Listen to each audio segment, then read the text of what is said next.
बस चलो last class में क्या कवर किए थे। लास्ट क्लास में रेडियस के बारे में पढ़े थे हम लोग।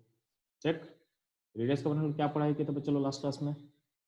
लास्ट क्लास में पढ़ाई किए थे कि रेडियस 3 टाइप का होता है।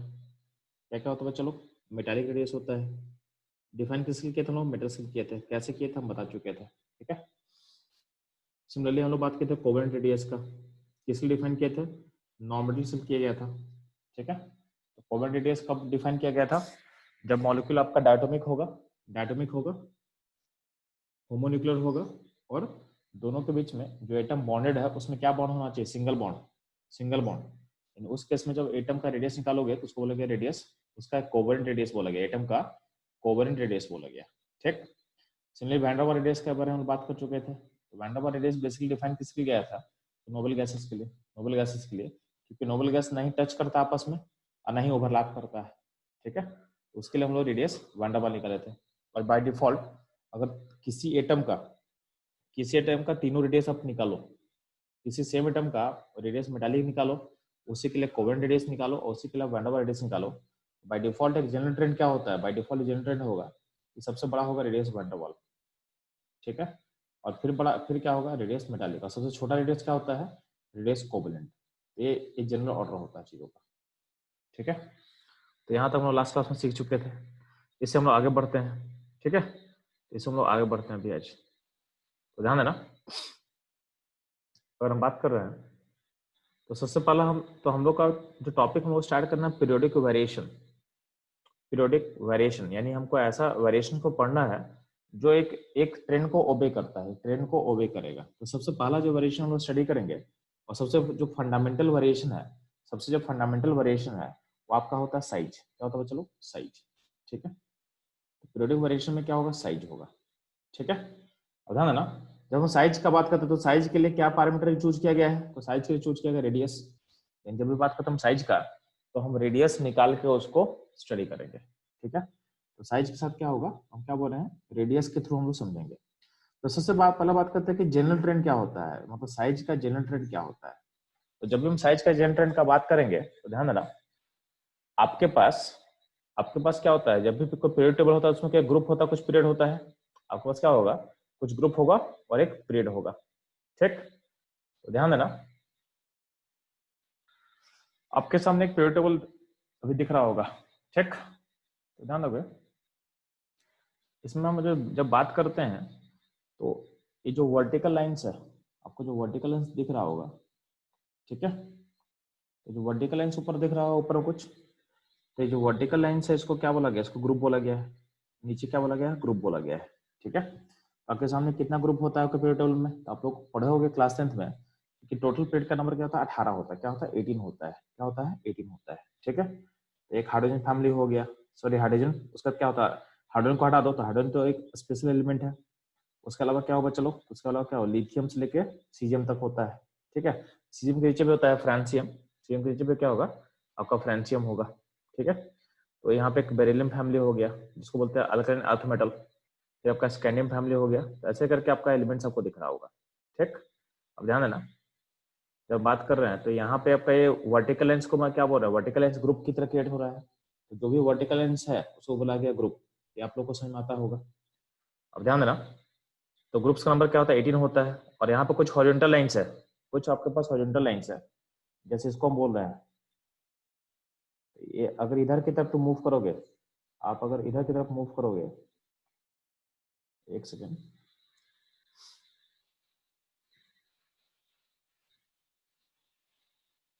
आप अगर हॉरिजॉन्टल बच्चे लोग मूव करते हो, यानी ऐसा मूव कर रहे हो इस तरीके से इधर, ठीक है, इधर साइड इधर मूव करोगे तो ये आपका क्या होता है, पीरियड होता है। ऐसे क्या होता है, पीरियड होता है। यानी ये लाइन्स क्या बता रहा है आपको, पीरियड बता रहा है। तो आपके पास टोटल पीरियड का नंबर कितना होता है, तो जब पीरियड टेबल आप खोलोगे तो आपके पास टोटल पीरियड का नंबर क्या होता है, 7 होता है, ठीक है। तो जब भी किसी हम प्रॉपर्टी का स्टडी करते हैं, तो हमेशा स्टडी करेंगे उसको दो तरीके से। मतलब जो इधर लाइन ड्रॉ करेंगे ये बताएगा पीरियड के बारे में, ये बताएगा पीरियड में, जब पीरियड के अलोंग आप मूव कर रहे हो, जब अलोंग द पीरियड आप मूव करोगे तो सिचुएशन कैसा होगा। जब डाउन द ग्रुप के बारे में लाइन खींचा रहेगा तो इसको बोलेंगे हम लोग, क्या बोलेंगे, कि ग्रुप के अलोंग इसका वेरिएशन कैसा हो रहा है। डाउन द नीचे का लाइन मतलब ग्रुप के अलोंग का वेरिएशन का हम बात कर रहे हैं। और अगर हॉरिजॉन्टल लाइन खींचेंगे इस तरीके से, इसका मतलब क्या होता है, हम पीरियड के बारे में बात कर रहे हैं, हम पीरियड्स के बारे में बात कर रहे हैं। ठीक है, तो ध्यान देना। तो सबसे पहला जो फंडामेंटल प्रॉपर्टी क्या था बच्चों लोग, तो हम बात कर रहे हैं साइज के बारे में, बात कर रहे थे हम साइज के बारे में। तो ध्यान देंगे, जब भी बात करते हैं हम साइज का, जब भी बात करते हैं हम साइज का, तो साइज को हम किससे, पैरामीटर से स्टडी करने वाले हैं, रेडियस से। ठीक, अब ध्यान देना, किसी एटम में क्या होता है, किसी एटम में क्या होता है, न्यूक्लियस में क्या होता है, प्रोटॉन होता है, न्यूक्लियस में प्रोटॉन होता है, प्लस क्या होता है, प्लस क्या होता है, न्यूट्रॉन होता है, प्लस न्यूट्रॉन होता है। ठीक, और बाहर बाहर सेल्स में क्या होता है, जो सेल है ऑर्बिट होता है उसमें क्या होता है, इलेक्ट्रॉन्स होता है। ठीक, तो इलेक्ट्रॉन्स होगा। अब ध्यान देना, जो जो आपका न्यूक्लियस का सेंटर है वहां से आउटर मोस्ट क्लाउड का जो डिस्टेंस होगा उसको हम बोल रहे हैं सिंप्लिसिटी, सिंप्लीफाई करके बोल रहे हैं इसको, अगर हम रेडियस बोल रहे हैं इसको, अगर हम अभी के लिए बोल रहे हैं रेडियस मेरा। ठीक है, तो ध्यान देना, बाहर का जो क्लाउड होगा, बाहर का जो क्लाउड होगा उस पर, यानी जो इलेक्ट्रॉन है उस पर क्या होगा, प्रोटॉन का अट्रैक्शन होगा, प्रोटॉन का अट्रैक्शन होगा। अगर मान लेते हैं कि अंदर वाले ऑर्बिट में भी अगर इलेक्ट्रॉन्स होगा, तो क्या होता है कि अगर आपके पास 10 प्रोटॉन है, 10 प्रोटॉन है, तो 10 प्रोटॉन आपके पास अगर न्यूक्लियस में है, ठीक है, मान लेते हैं प्रोटॉन नंबर 10 है, तो इलेक्ट्रॉन भी कितना होगा, 10 होगा, तो 10। ठीक है, तो 10 में से अगर हम बात करते हैं इस आउटर मोस्ट क्लाउड का, तो आउटर मोस्ट क्लाउड को क्या 10 प्रोटॉन का अट्रैक्शन मिल रहा है क्या, नहीं, क्योंकि कुछ इलेक्ट्रॉन होगा जो उसको बैलेंस कर देगा, क्या होगा, बैलेंस कर देगा, जिसको हम लोग पढ़े थे शिल्डिंग इफेक्ट से। तो अल्टीमेटली क्या होता है, जितना भी न्यूक्लियस में के पास प्रोटॉन है ना, उतने प्रोटॉन का अट्रैक्शन उसको फील नहीं कर पाता है। जिस क्लाउड का हम बात करें, आउटर मोस्ट क्लाउड का, उसको पूरा का पूरा प्रोटॉन का अट्रैक्शन को फील नहीं कर पाता है। हम लोग बात भी किए थे कि एस का शिल्डिंग परफेक्ट होता है, पी का शिल्डिंग भी ऑलमोस्ट परफेक्ट होता है, डी सबसेल और एफ सबसेल का शिल्डिंग क्या होगा, पार्सली, मतलब उसमें वो परफेक्ट नहीं होता है। तो क्या होता है, उसका शिल्डिंग कैसा होता है चलो, पुअर होता है। तो मैं क्या बोल रहा हूँ, जितना प्रोटॉन का सिस्टम है, सारे का attraction force outer most cloud पर रीच नहीं कर पाता है, क्योंकि इलेक्ट्रॉन जो रहेगा उसको शिल्ड कर देगा। शिल्ड करेगा मतलब इलेक्ट्रॉन जो अंदर का इलेक्ट्रॉन है उसको रिपेल करके बाहर एक फोर्स का बैलेंस क्रिएट करेगा। तो अल्टीमेटली कुछ पार्सली, कुछ जितना प्रोटॉन था उससे कुछ कम प्रोटॉन का अट्रैक्शन को फील करता है, जिसको हम बोलते हैं केमिस्ट्री में जेड इफेक्टिव। क्या बोला गया है, जेड इफेक्टिव। अब इसे जेड इफेक्टिव का जो कैलकुलेशन है इसको हम लोग बाद में सीखेंगे। ठीक है, इसका एग्जैक्ट कैलकुलेशन के लिए दिया गया था स्लेटर रूल, तो इसको हम लोग लास्ट में सीखेंगे, क्योंकि उसका एप्लीकेशन ज्यादा नहीं होता अपने पास कंपटीशन में, इसलिए हम लोग इसको लास्ट में सीखेंगे, पहले इतना इंपॉर्टेंट नहीं है। आपको फील करना ज्यादा इंपॉर्टेंट है कि ये हो क्या रहा है। तो हो ये रहा है कि प्रोटॉन को क्या हो रहा है, कुछ इलेक्ट्रॉन्स को बैलेंस कर दे रहा है एक अपने फोर्स फील्ड के कारण। तो आउटर मोस्ट क्लाउड में सारा प्रोटॉन का अट्रैक्शन जितना दिख रहा है आपको उतना नहीं होता है, कुछ कम जाता है, कुछ कम हो जाता है, जिसको बोलते हैं जेड इफेक्टिव। यानी जेड का मतलब एटॉमिक नंबर, नंबर प्रोटॉन, और जो आउटरमोस्ट क्लाउड फिल करेगा उसके लिए क्या वर्ड यूज करते हैं हम लोग, जेड इफेक्टिव। क्या यूज करते हैं हम लोग बच्चे लोग, जेड इफेक्टिव। तो जेड इफेक्टिव का वैल्यू जेड से हमेशा कम होता है, याद रखना। जेड इफेक्टिव का वैल्यू हमेशा क्या होगा, लेस देन, सॉरी यहाँ रिवर्स करो, सही एरो को रिवर्स करते हैं हम लोग बच्चे लोग। तो जेड का वैल्यू हमेशा क्या होता है, जेड का वैल्यू हमेशा जेड इफेक्टिव से बड़ा होता है, जेड इफेक्टिव से बड़ा होगा। और यहाँ पे इक्वल टू का साइन दे देते हैं कि किसी किसी केस में इक्वल टू हो सकता है, किसी किसी केस में बच्चे लोग इक्वल टू हो सकता है। अब ध्यान देना, अगर हम बात कर रहे हैं रेडियस का, तो ध्यान देना, जब भी तुम पीरियड मूव करता है, पहले मैं बात करो पीरियड का, तो रेडियस यानी साइज, साइज का पैरामीटर कैसे वेरिएशन करेगा जब आप मूव करते हो, कहाँ पे, जब आप मूव करते हो अलोंग द पीरियड में। उसके लिए आपको एग्जांपल से मैं समझाता हूँ। तो एग्जांपल एक ले लेता हूँ, चलो एग्जांपल क्या ले लेते हैं, चलो एक ले लेते हैं हम लोग यहाँ से, लिथियम से लेके lithium, beryllium, boron, carbon, nitrogen, oxygen, fluorine, example ले लेते हैं। ठीक है, तो आपको पता है लिथियम में क्या है, लिथियम के अंदर देखो सारा का सारा सेकंड पेयर का एलिमेंट है, सारे में कितना सेल होगा, तो 2 सेल होगा। ठीक है, अब बात करते हैं इलेक्ट्रॉन्स का और प्रोटॉन्स का, तो इसमें लिथियम में क्या होगा, फर्स्ट सेल में 2 इलेक्ट्रॉन होगा, फर्स्ट सेल में 2 इलेक्ट्रॉन, उसके बाद क्या होगा, उसके बाद क्या होगा, 1 इलेक्ट्रॉन होगा। बेरिलियम में क्या होगा, तो बेरिलियम में बच्चे लोग यहाँ पे 2 इलेक्ट्रॉन होगा और यहाँ पे क्या होगा, 2 इलेक्ट्रॉन होगा। बोरोन में क्या होगा, तो बोरोन में भी क्या होगा, दो दो इलेक्ट्रॉन, और बाहर में क्या होगा, बाहर में आपका 3 इलेक्ट्रॉन होगा, बाहर में 3 इलेक्ट्रॉन होगा। ठीक है, मैं बताना क्या चाह रहा हूँ कि जैसे सब लेफ्ट से राइट मूव कर रहे हो, तो आपका इलेक्ट्रॉन का नंबर बढ़ा तो साथ में न्यूक्लियस में प्रोटॉन भी बढ़ेगा। तो यहाँ पे 3 प्रोटॉन होगा, यहाँ पे क्या होगा, यहाँ पे 4 प्रोटॉन होगा, यहाँ से 5 प्रोटॉन होगा। ध्यान ना, जैसे हम लेफ्ट से राइट मूव कर रहे हैं तो आपका क्या हो रहा है, आपका सिस्टम में क्या हो रहा है, इलेक्ट्रॉन भी इंक्रीज कर रहा है, प्रोटॉन भी इंक्रीज कर रहा है। इलेक्ट्रॉन भी इंक्रीज किया चलो, और क्या किया, प्रोटॉन भी इंक्रीज किया। ठीक, अब ध्यान देना। तो आउट और जो सब में क्या दो ही सेल है, तो हम अगर ऐसा बात करें तो जैसे जैसे लेफ्ट से राइट मूव कर रहे हो तो आपका जो नंबर ऑफ प्रोटॉन इलेक्ट्रॉन दोनों ओर बढ़ेगा, तो दोनों में इंटरेक्शन फोर्स भी बढ़ेगा, तो दोनों का फोर्स ऑफ अट्रैक्शन भी क्या होता है, इंक्रीज करता है। ठीक है, क्योंकि देखो प्रोटॉन का चार्ज, प्रोटॉन भी बढ़ रहा है यानी चार्ज पॉजिटिव बढ़ रहा है, और आउटर मोस्ट क्लाउड में चार्ज नेगेटिव बढ़ रहा है, तो दोनों का जो फोर्स क्या है, दोनों का फोर्स ऑफ अट्रैक्शन क्या हो, बढ़ेगा। अगर मान लेते हैं कि अंदर का जो दो इलेक्ट्रॉन है, अंदर का जो दो इलेक्ट्रॉन है आपको दिख रहा है ऑर्बिट में, अंदर का जो दो इलेक्ट्रॉन आपको दिख रहा होगा, अगर वो आपस में वो अगर दो प्रोटॉन को बैलेंस कर देता है, अगर दो प्रोटॉन को बैलेंस कर देता है, अगर हम सोचते हैं तो जो आउटर मोस्ट क्लाउड रहेगा, जो आउटर मोस्ट क्लाउड रहेगा, लिथियम में एक प्रोटॉन का अट्रैक्शन को फिल करेगा, बेरिलियम में दो प्रोटॉन का अट्रैक्शन को फिल करेगा, और बोरॉन में 3 प्रोटॉन का अट्रैक्शन को फिल करेगा। ठीक है, अगर मान लेते हैं कि अंदर का जो दो इलेक्ट्रॉन का जो क्लाउड है अगर दो प्रोटॉन को बैलेंस कर देगा तो ये सिचुएशन होगा। तो हम क्या बात कर रहे हैं कि जैसे आप लेफ्ट साइड मूव करोगे तो इलेक्ट्रॉन का नंबर बढ़ रहा है, प्रोटॉन का नंबर बढ़ रहा है, तो क्या होगा, आपको फोर्स का इंटरेक्शन बढ़ेगा।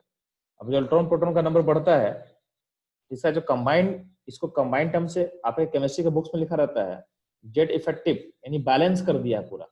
ठीक है, मतलब इलेक्ट्रॉन प्रोटॉन का जो इंटरेक्शन फोर्सेस है उसके लिए टर्म यूज करेगा जेड इफेक्टिव। तो जेड इफेक्टिव का वैल्यू क्या होता है, इंक्रीज करता है। जैसे सब लेफ्ट से राइट मूव करते हो तो आपका, क्योंकि जो बैलेंस करने वाला इलेक्ट्रॉन है फिक्स है, दो ही इलेक्ट्रॉन जो बैलेंस करने के लिए अवेलेबल हर जगह, कौन सा, जो अंदर वाले न्यूक्लियस, अंदर वाले ऑर्बिट में है हर जगह, जो आपके अंदर वाले ऑर्बिट में वही तो उसको बैलेंस कर रहा है ना, तो वो तो फिक्स है। और अंदर जब प्रोटॉन बढ़ेगा तो क्या होगा, तो अंदर का जब प्रोटॉन बढ़ेगा तो नेट जो बैलेंस करने वाला फिक्स है, तो नेट जो प्रोटॉन का नंबर वो भी इंक्रीज करेगा, नेट जो प्रोटॉन का नंबर है जो जेड इफेक्टिव इंक्रीज करेगा। और आपका जो आउटर मोस्ट सेल है वो फिक्स है, सब में सेकंड सेल है, यहाँ भी सेकंड सेल है, यहाँ भी सेकंड सेल है, यहाँ भी सेकंड सेल है, तो सेकंड सेल है, इसका मतलब क्या होगा, आपका सेल रेडियल, मतलब सब में दो ही सेल है, इलेक्ट्रॉन का नंबर बढ़ा, प्रोटॉन का नंबर बढ़ा, तो फोर्स ऑफ इंटरेक्शन ज्यादा इंक्रीज करेगा। उसको एक और वर्ड से रिप्रेजेंट कर सकते हैं, जो कि आप लोग स्कूल में लिखोगे, आपके अगर स्कूल में पूछा जाएगा तो आप हमेशा यूज करना जेड इफेक्टिव वर्ड, यानी इस पे आपका नंबर मिलेगा, आपको नंबर इस पे मिलने वाला है।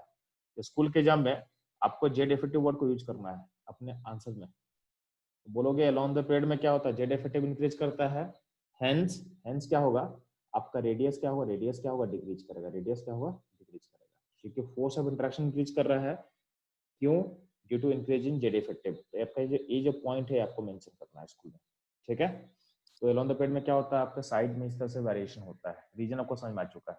तो जब भी बात करेंगे अलोंग द पीरियड का, तो अलोंग द पीरियड में क्या बोलोगे, आपका रेडियस डिक्रीज करता है। ठीक है, रेडियस डिक्रीज क्यों करता है भाई, बोलो है कि फोर्स ऑफ इंटरेक्शन इंक्रीज करता है। फोर्स ऑफ इंटरेक्शन इंक्रीज क्यों करता है, क्योंकि इलेक्ट्रॉन प्रोटॉन का नंबर क्या हो रहा है, इंक्रीज हो रहा है। उसके लिए एक बेटर वर्ड यूज कर देते हैं हम लोग, Z effective, Z effective increase कर रहा है। ठीक है, जेड इफेक्टिव क्या होता है, चलो इंक्रीज कर रहा है। ठीक है, तो आप लोगों को क्लियर हो चुका है कि अलोंग द पीरियड में साइज वेरिएशन कैसे करता है। ठीक, तो अगर बात करते हैं डाउन द ग्रुप का, तो ग्रुप में जब भी बात करोगे तो एक एग्जांपल लेता है आपके सामने। तो जब भी ग्रुप के नीचे मूव करते हो तो एग्जांपल ले सकते हैं हम लोग, सेम फैमिली लेते हैं, लिथियम से लेके लिथियम, सोडियम, पोटेशियम। ठीक है, लिथियम, सोडियम, पोटेशियम के बाद क्या होगा, चलो तो रुबिडियम। तो ध्यान देना, जैसे आप नीचे मूव करते हो तो होता क्या है ना, नीचे मूव करने से क्या होता है, लिथियम में 2 सेल है, सोडियम में कितना सेल होगा, तो सोडियम में 3 सेल होता है, चलो सोडियम में 3 सेल होगा। तो नीचे नीचे जब मूव करते हैं चलो तो क्या होता है कि सेल का नंबर इंक्रीज करता है। तो जैसे आप नीचे मूव करोगे तो नंबर ऑफ सेल क्या होगा, नंबर ऑफ सेल इंक्रीज करेगा, नंबर ऑफ सेल आपका इंक्रीज करेगा। तो नंबर ऑफ जब सेल इंक्रीज करता है चलो तो क्या होगा, बाय डिफॉल्ट क्या होगा, प्लस जो जेड इफेक्टिव का वैल्यू होता है, जेड इफेक्टिव का वैल्यू जो होता है उसको हम बाद में सीखेंगे। हम अभी बता रहे हैं कि नियरली क्या होता है, ये नियरली कांस्टेंट होता है, नियरली कांस्टेंट होता है। इन डाउन द ग्रुप में जेड इफेक्ट का जो वैल्यू होता है उसमें ज्यादा कुछ चेंज नहीं होगा, उसमें कुछ ज्यादा कुछ चेंज नहीं होगा। ठीक, तो इस तरह से हम बोल सकते हैं कि सेल का नंबर बढ़ रहा है, जेड एफेटी का वैल्यू नियरली क्या है, कांस्टेंट है। इम्पैक्ट क्या पड़ेगा कि डाउन द ग्रुप में होगा तो क्या होगा, रेडियस क्या होगा, रेडियस आपका बड़ा होता चला जाएगा, क्योंकि सेंटर से जो आउटरमोस्ट क्लाउड का डिस्टेंस क्या हो रहा है, लार्ज होता जा रहा है। क्यों लार्ज हो रहा है, क्योंकि आपका ज्यादा सेल उसमें ऐड हो जा रहा है, ज्यादा उसमें सेल आप ऐड कर ले रहे हो। जितना सेल नया ऐड हो जाएगा उसमें क्या होगा, वो बड़ा होना स्टार्ट हो जाएगा, वो बड़ा होना स्टार्ट हो जाएगा। ठीक है, तो ये रहेगा आपका जनरल ट्रेंड, इसको बोलते हैं हम लोग जनरल ट्रेंड। तो अगर हम इसको सिंगल वर्ड्स में लिखें तो हमेशा क्या था, पहले हम देते हैं जनरल ट्रेंड। जनरल ट्रेंड में क्या हो गया, तो जनरल ट्रेंड में अगर आप देखोगे तो ध्यान देना, किसका बात कर रहे हैं हम लोग, रेडियस का यानी साइज का। ठीक, तो अलोंग द पीरियड में क्या होगा, आपका रेडियस क्या होगा, डिक्रीज करेगा, और डाउन द ग्रुप में क्या होगा, रेडियस आपका इंक्रीज करता है। ठीक है, तो इसका जनरल ट्रेंड होगा, ये आपका साइज का जनरल ट्रेंड हो चुका है। ठीक है, अगर हम बात करते हुए चलो, अब जनरल ट्रेंड के अलावा हम लोग बात करते हैं एक्सेप्शंस पे। तो जनरल ट्रेंड तो हम लोग समझ में आ चुका है, इवन हम लोग 10th में इसको जानते होंगे। ठीक है, तो जनरल ट्रेंड समझ में आ गया कि उसका रीजन क्या आपको क्लियर हो चुका है। ठीक, अब हम लोग सीखेंगे कि एक्सेप्शंस कहाँ कहाँ होता है, यानी स्पेशल केसेस क्या क्या साइड में। तो जनरल ट्रेंड हम लोग को समझ में आ चुका है बच्चों लोग, अब चलते हैं हम लोग एक्सेप्शंस पे। ठीक है, तो ध्यान ना, स्पेशल केसेस में पहला केस आएगा ग्रुप 18 का, पहला केस आएगा ग्रुप 18 का। ठीक, तो आपको पता है कि ग्रुप 18 में मतलब नोबल गैस, इसका मतलब क्या था बच्चों लोग, नोबल गैस।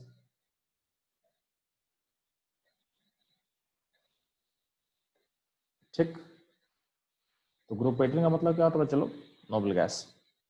अब ध्यान देना, अगर हम बात करते हैं नोबल गैसेस का, तो नोबल गैसेस के लिए कौन सा रेडियस डिफाइन किया बच्चों लोग, तो नोबल गैसेस के लिए डिफाइन किया गया था वैन डेर रेडियस, और कोई उससे रेडियस तो था नहीं, उसके लिए एक ही रेडियस हम डिफाइन कर सकते थे, वैन डेर रेडियस।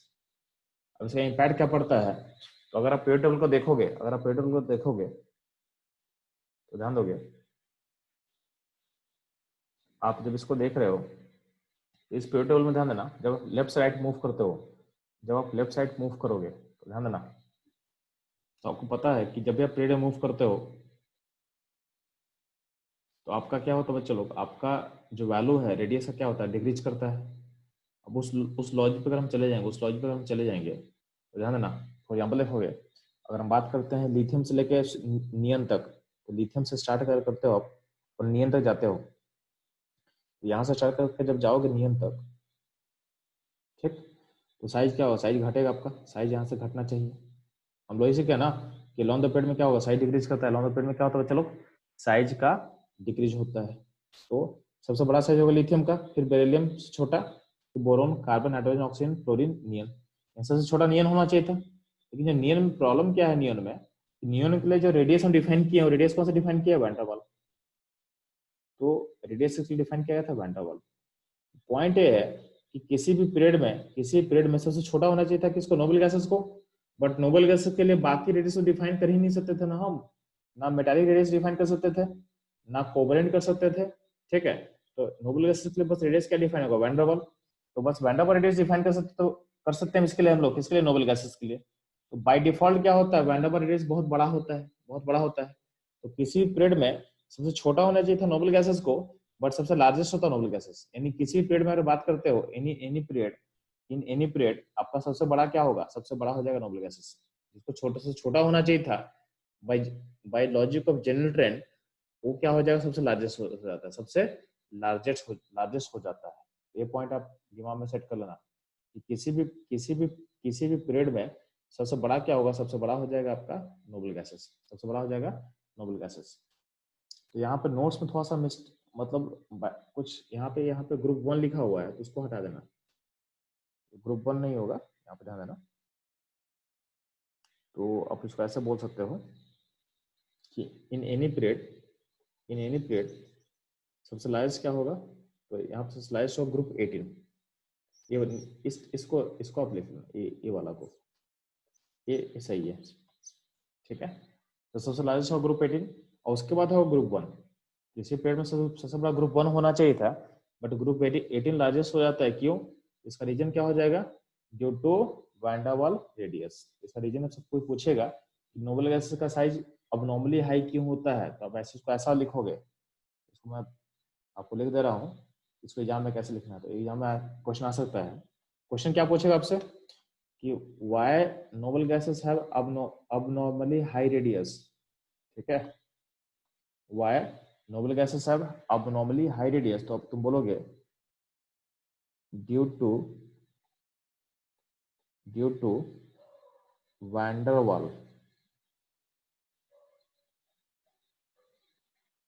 वाल रेडियस। ठीक है, ड्यू टू वैन डर वाल रेडियस। क्वेश्चन क्या था,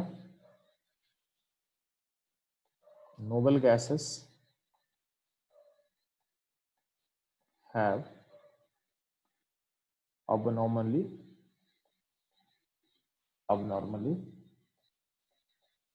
high radius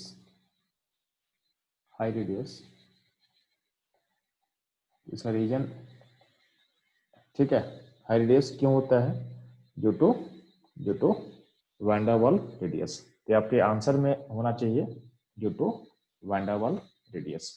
ठीक है बच्चों लोग।